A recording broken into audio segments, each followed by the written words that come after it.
بسم اللہ الرحمن الرحیم۔ الصلاۃ والسلام علیک یا رسول اللہ وعلی آلک واصحابک یا حبیب اللہ۔ لاکھوں کروڑوں درود محمد اور آل محمد پر کہ جن کے صدقے اور وسیلے سے اللہ پاک نے ہم پر اپنی بے پناہ عنایات جاری رکھی ہوئی ہیں۔ معزز سامعین کرام، السلام علیکم۔ شیخ احمد بن ثابت مغربی رحمۃ اللہ علیہ نے فرمایا، میں نے خواب میں سیدی الحاج رحمۃ اللہ علیہ کو ان کے وصال کے بعد دیکھا۔ سیدی علی الحاج رحمۃ اللہ علیہ کو ان کے وصال کے بعد دیکھا تو ان سے پوچھا کہ دربار الہی میں آپ کے ساتھ کیا معاملہ پیش آیا؟ انہوں نے فرمایا، اللہ تعالیٰ نے اپنے فضل و کرم سے مجھے اکرام عطا فرمایا اور میں نے رب تعالیٰ کو بڑا ہی غفور و رحیم پایا۔ پھر میں نے ان دوستوں کے متعلق پوچھا جو کہ پاس ہی مدفون تھے یعنی دفن تھے، تو کہنے لگے وہ سب خیریت سے ہیں۔ میں نے عرض کی، آپ مجھے کچھ وصیت کیجئے۔ کہنے لگے، تجھ پر اپنی والدہ کی خدمت لازم ہے کیونکہ وہ بڑی نیک خاتون ہے۔ تب میں نے التجا کی کہ میں آپ صلی اللہ علیہ وآلہ وسلم کے واسطے سے پوچھتا ہوں، کیا آپ کو ہمارے حال کا کچھ پتہ چلا ہے؟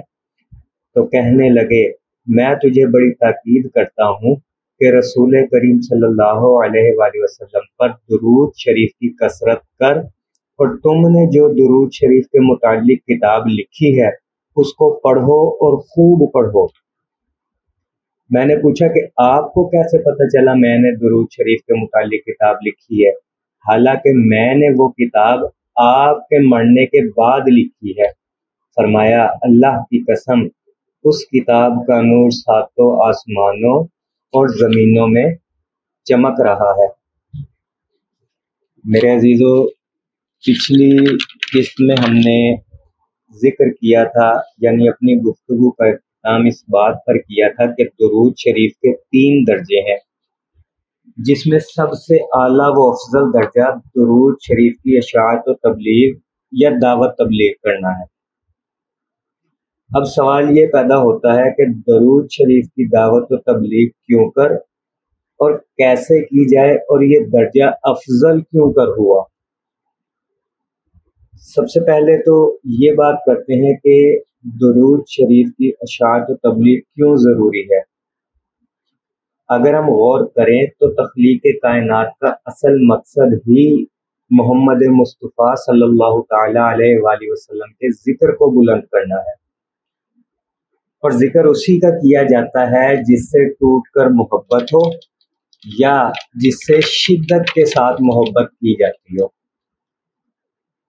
یہاں اگر میں یہ کہوں کہ اللہ تعالیٰ نے محمد مصطفیٰ صلی اللہ تعالیٰ علیہ وآلہ وسلم سے محبت کی وجہ سے ہی تخلیق کائنات کی ہے تو یہ غلط نہ ہوگا۔ اور آپ کو معلوم ہے کہ اس کائنات سے پہلے کچھ بھی نہیں تھا۔ یہ زمین و آسمان نہ تھے، دشت و دریا نہ تھے، جنت دوزخ نہیں تھی، شجر و بشر نہیں تھے، شمس و قمر نہیں تھے، بر و بحر نہیں تھے، خشکی و تر نہیں تھے، کچھ بھی نہیں تھا۔ اور جب کچھ بھی نہیں تھا تب صرف اللہ تعالیٰ کی ذات تھی اور درود شریف تھا۔ درود شریف یعنی ذکر حبیب صلی اللہ علیہ وآلہ وسلم۔ اور پھر جب یہ محبت شدت پکڑتی گئی تو تخلیق کائنات محمد مصطفیٰ صلی اللہ تعالیٰ علیہ وآلہ وسلم کے لیے آہستہ آہستہ وجود میں آنے لگی۔ ہولے سے سرکنے لگے ہستی کے حجابات، دھیرے سے ڈھلکنے لگا تخلیق کا آنچل، چھن چھن کے بکھرنے لگا شیرازہ کن کن، رمجھم سے برسنے لگے احساس کے بادل۔ یعنی تخلیق کائنات ہونے لگی، زمین بنائی گئی، آسمان بنایا گیا، جنت دوزخ بنائی گئی، باد صبا بنائی گئی، فضا بنائی گئی، ہوا بنائی گئی، دشت و دریا بنائے گئے۔ اور پھر جب یہ سب کچھ بن گیا تو ایک سوال اٹھا، ایک شور پیدا ہوا کہ یہ سب بن تو گیا ہے لیکن کس کے لیے؟ پھر چشم تحیر نے یہ سوچا کہ فضا میں شاداب یہ گلزار طرب کس کے لیے ہے؟ یہ کون ہوا باعث تخلیق دو عالم، یہ ارض و سما کیوں ہے، یہ سب کس کے لیے ہے کس کے لیے عشوہ بلقیس سے تصور، یہ غمزہ رخسار جہاں کس کے لیے ہے، آرائش خالو خد ہستی کا سبب کون، یہ انجمن کون و مکان کس کے لیے ہے۔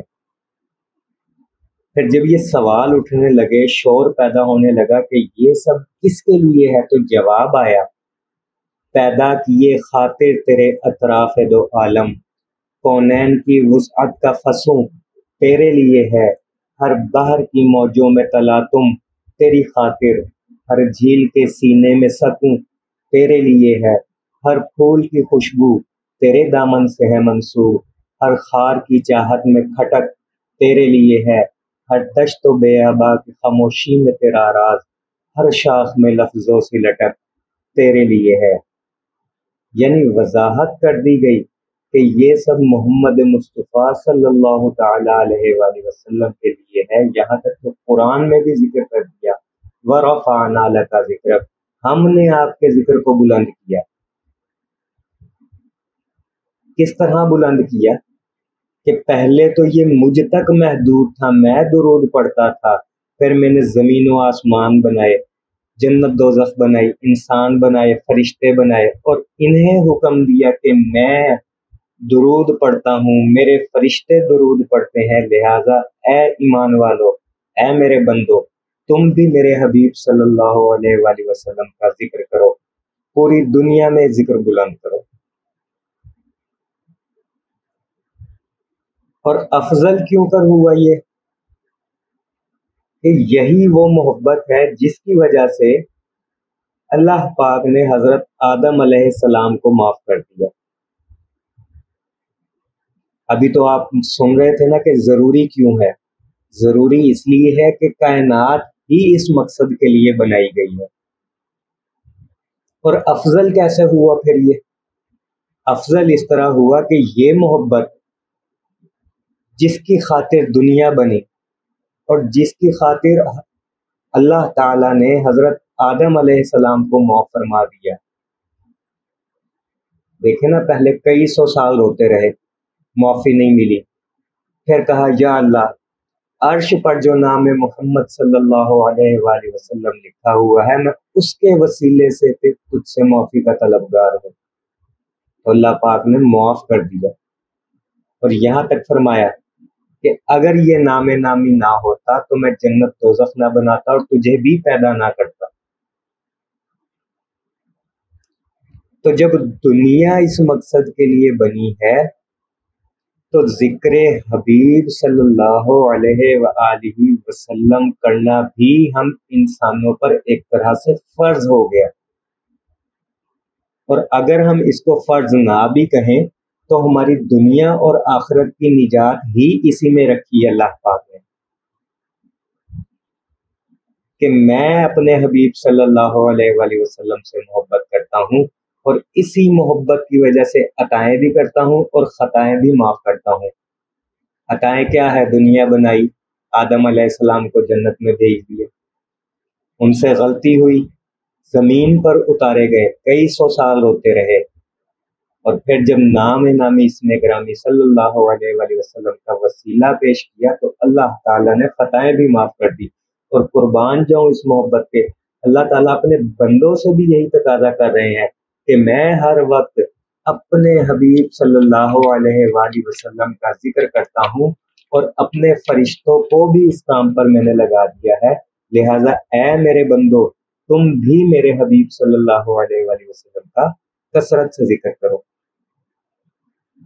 یہاں ایک چھوٹی سی دنیاوی مثال دینا چاہوں گا کہ جب ہم اپنے کسی محبوب سے ٹوٹ کر شدت کے ساتھ محبت کرتے ہیں تو اب ہمارا معیار یہ ہوتا ہے کہ باقی کے لوگ بھی ہمارے محبوب سے محبت کریں، اور پھر جو شخص ہمارے محبوب سے محبت کرتا ہے، اس کی عزت کرتا ہے، اس کا ذکر اچھے لفظوں میں کرتا ہے، تو وہ ہمارا منظور نظر بن جاتا ہے۔ اور جو منظور نظر بن جائے نا، ظاہری سی بات ہے پھر اس کی خامیوں میں بھی خوبیاں نظر آنے لگتی ہیں، اس کی غلطیوں کو بھی نظر انداز کر دیا جاتا ہے۔ تو اگر آپ